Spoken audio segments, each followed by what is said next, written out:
What's up, guys? It's your girl Joycelyn back with another video. If you have not yet subscribed to my channel, please go ahead and pause and subscribe. Also, if you haven't checked out my previous video, I'm gonna go ahead and put that in the description box below. I just want to start off by saying thank you.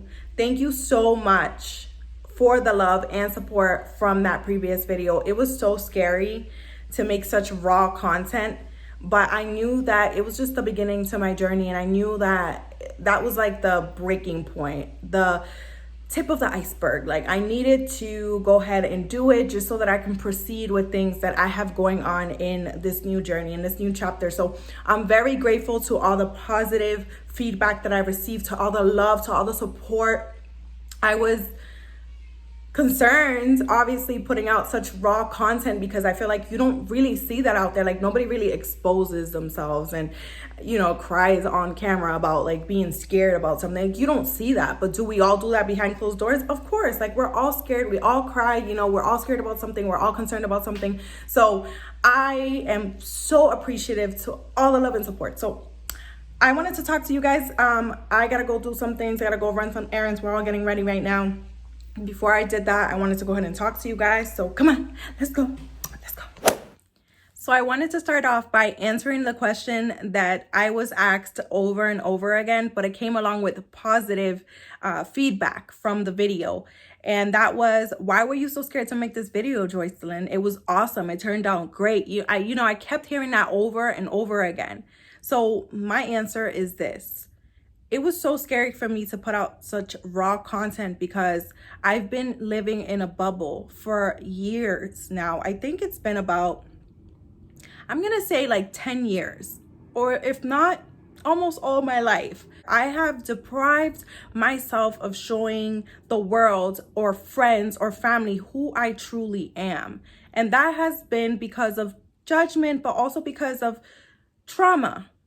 I've been exposed to a lot of trauma. You know, growing up in your household, normally your parents are the one to tell you like you're beautiful or you're smart, just positive things about you and show you love. I never received that. I was always told the opposite. I was always told you're the stupid one, you're the ugly one, you're the fat one, you're dumb. Like, you know, it was very much negative energy that surrounded me as I grew up. And then it didn't help that I fell into such a toxic relationship, an unstable relationship that had its ups, but it certainly had its downs. And those downs consisted of being cheated on a few times, being left multiple times, and I had to always like beg for love since I was a child.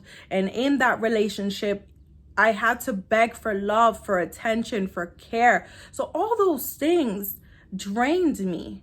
It was not easy, and it started to shape and mold who I was, and I didn't even know. So when I say that I was in a bubble, I didn't know that I was in a bubble for a long time, but I was.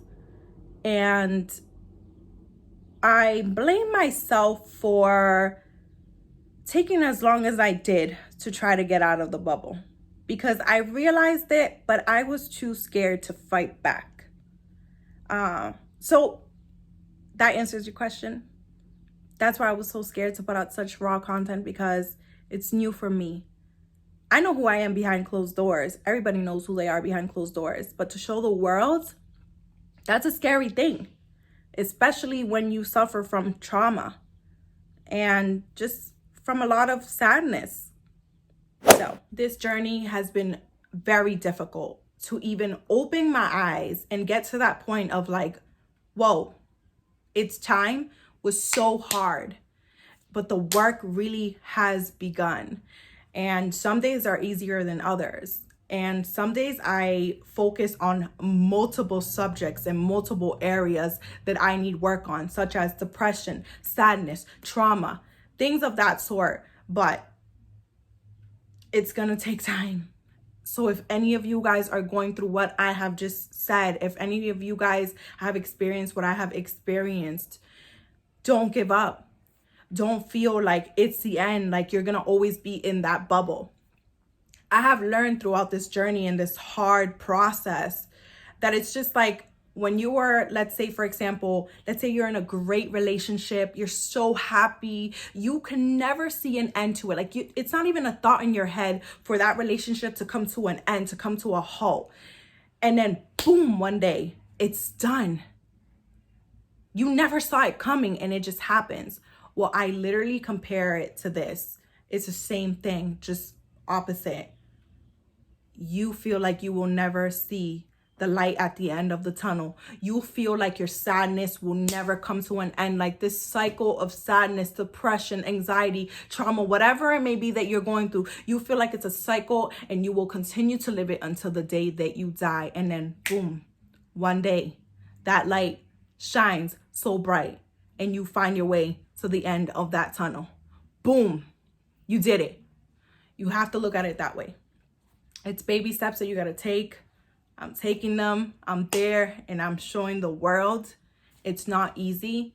But one advice that I really have to put out there is don't wait 5 years. Don't wait 10 years. Don't wait a year. Don't wait 2 years. Don't wait 10 months to do what you want to do, to do what you love to do, to do the passion that you feel within you. Don't wait. Don't let none of that stuff hold you back. The sadness gotta go. The depression has to go. The trauma, work on it. It has to go. Get rid of it. Those scars, they need to heal. They need to close. You need to forgive. You need to let go. Don't wait. Don't keep wasting time. I have gotten up like 10,000 times during this video because, I have the kids, but I'm going to go ahead and wrap it up. I just really wanted to take the time to talk about the things that I've talked about today. And I think that for anybody that's going through this, you feel stuck, you could relate to what I'm talking about. I want you to start with taking responsibility, because that is something that I had to do. Listen, there's nothing wrong with having faith, with having hope, and forgiving. Having faith and hope that someone will change, that the situation will change. There's nothing wrong with that. I actually encourage that. It's great to have faith. It's great to have hope. And it's obviously good to forgive.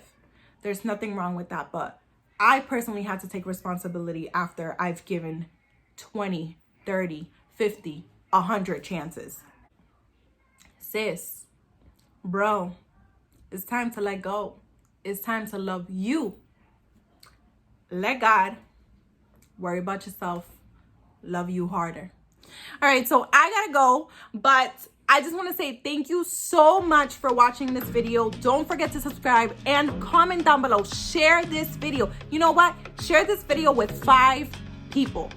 5 people, friends, family, whoever you feel that would appreciate the rawness of this video, the content that I'm putting out, whoever you feel can relate to what I have been talking about, go ahead and share with them. And after you've shared, go ahead and comment below, say I've shared with 5 different people and I've finished watching to the end.